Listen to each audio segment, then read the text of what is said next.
All right, so let's get into question 3. Now, you buy some collections, right? Yep. It's been I bought my first little collection a little over a year ago now, but I just recently started selling online about 7 months ago. Okay, so the reason I asked that question is I think a lot of people, even like myself, who left the hobby and now I'm back in it. And, I got back in it because my kids were getting older and they didn't want to talk to me anymore. It was no longer cool. I needed something to do. And so I got back into comic books. And then it spawned this YouTube thing, which has turned into, and it has been bred into me from my uncle that you fund your hobby by selling stuff. That's what he did. And I was raised around that. Mhm. So for somebody like me who is considering buying collections, are there any tips that you could give, like things that you've learned in the short period of time that you've been doing it, that might help somebody like me that's interested in maybe getting into it?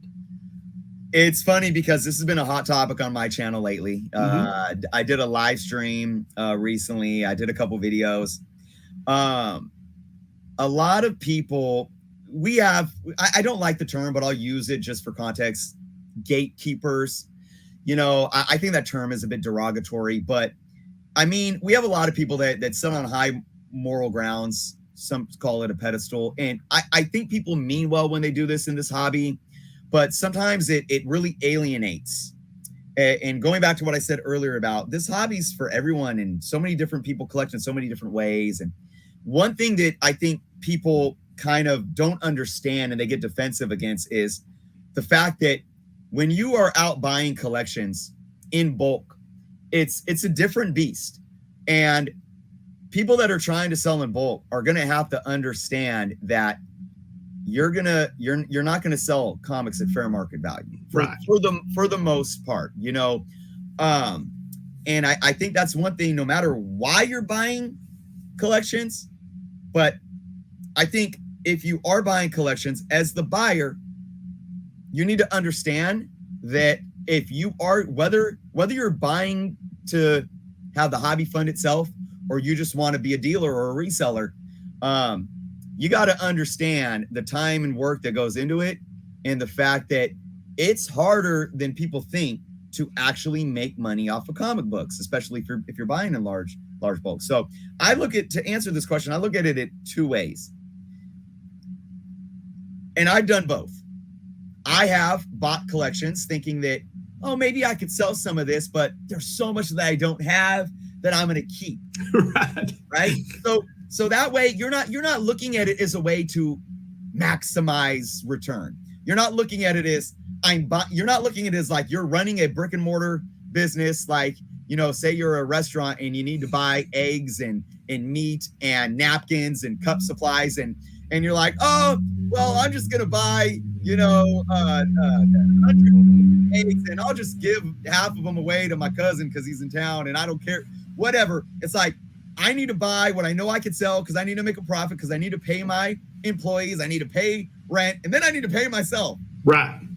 So if you're looking at simply buying a collection because you're going to keep some stuff for yourself, but you want to make some money back, maybe you want to break even, or maybe just make a little money back in your pocket to where you feel like you got a good deal on the stuff that you're keeping, you could go into a conversation with the sellers to be able to work out a fair deal. I mean, any deal when buying comics should be fair to both parties, right?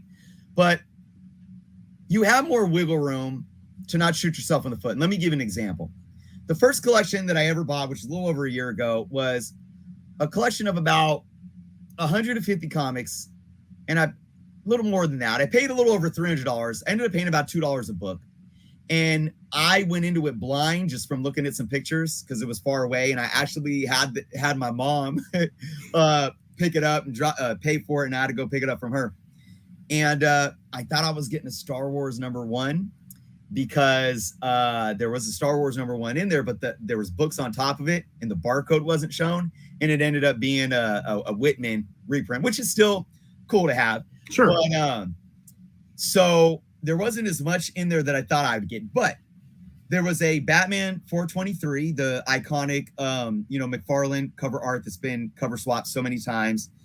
There was like the complete Punisher Volume 1 miniseries 1 through 4. There were some other Star Wars books that I needed, and there was some decent stuff. Like there was a couple autograph books, like not huge autographs, but I think I sold one for $50. I basically made my money back on that. But when looking at it, and I kept some good books Batman 423 is a book that's continued. I mean, I just recently had it on a possible blue chip keys of the future list. That's how much I believe in Todd McFarlane. But if I look back at it, where I'm at now, running a business, really, there was no way I would have offered $200 for that collection. Because while as a collector, I broke even and now I have some cool books in my collection. If I was simply buying that collection to sell, to basically fund my business, I would have been in the red by a mile. So the other way to look at it, tips to buying collections, is you really got to look at like what you just said. You specifically said, I want the hobby to pay for it myself. Therefore, put it in perspective. Put it in the perspective like the example I just gave. But if you're looking at it from specifically a dealer's point of view, I talked about how, if you're really looking at anything, even down into Bronze Age stuff, but 80s to 90s and up, fair market value in terms of bulk buys from any dealer, from any LCS, you're gonna get hit with 10 to 20 cents a piece. Right. What I like to do though, and how I like to be fair, is if I know that there's a certain amount of keys, here's another example. I recently picked up about a 400 book collection. It had a first appearance of Morbius. It had ASM 100, which is the anniversary classic issue. It had first appearance of Taskmaster, second appearance of Hobgoblin, a lot of good Spider-Man stuff. I basically said, you got about 20 books here. I'll give you $400 for these 20 books. So it was a bit under what I felt like I could sell them for, so I can know that I could still make a little bit of money. And then I said, I'll give you $1 per book for everything else. And they said, good deal. Let's do it. So I paid $800 for a 400 book collection. You can look at it like I broke it down, or you can say I paid $2 each a book. I still think I probably overpaid on the $1 a book. I probably could have offered 50 cents a book. But again, I think doing that is a fair way of acknowledging the fact that they have something of value. You're being a fair reseller, dealer. You're not just slime balling them. And you got to be smart about being able to make money still, because you don't just want to be a good guy. I can't lowball them because I want to be a good person.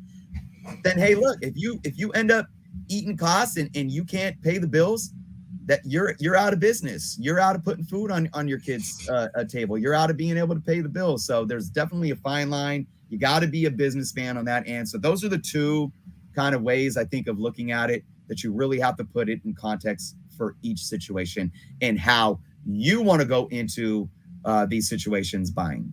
I like that. For me, it's probably similar to the way you look at it. For me, is I've bought a few collections before, just people locally that knew I was into the hobby. They wanted to get rid of some stuff.